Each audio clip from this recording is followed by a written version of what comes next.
Welcome to another edition of our StaySmart newsletter and podcast, brought to you by Viciniti Corporate Housing, where we try to keep you updated on what we see happening in the industry. I'm in Chicago today. I was at a corporate housing event yesterday, stopped by the GBTA event today. It's a beautiful day in Chicago. But I'll go ahead and start right off because we do have kind of a big news story. Court announced their acquisition of Dwellworks Living, the temporary housing division of Dwellworks.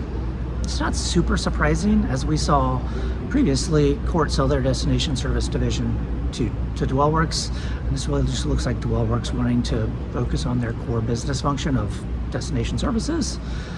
James is going to go over from Dwellworks to Court to run the new temporary housing division, and then Bob Rossing is going to take over again as president of Dwellworks moving forward, which I'm sure they're going to do a great job. Kind of interesting. I think this is just Dwellworks wanting to focus on their core, what they do really well, destination services. So be interesting to see as that moves forward.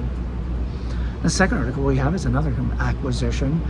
Two women-owned sports housing companies, Maverick Sports and Top Performance Housing, announced their merger.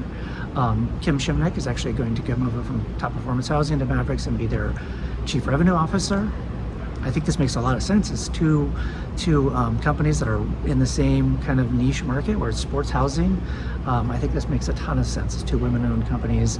I think they're going to do really well in that new combined capacity.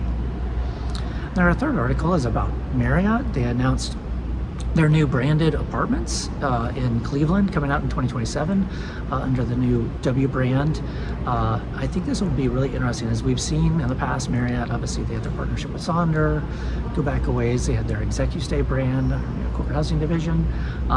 So it'll be interesting. They've always had internationally, they've had a Marriott Apartments kind of serviced apartment structure, but in the U.S. this is relatively new to them. So it'll be interesting to see this branded residential model for Marriott moving forward. So it'll be interesting to watch that in 2027. And then finally, it was an article about the World Cup, how it affected certain markets, and particularly how Kansas City fared, which did really well in Kansas City for the World Cup.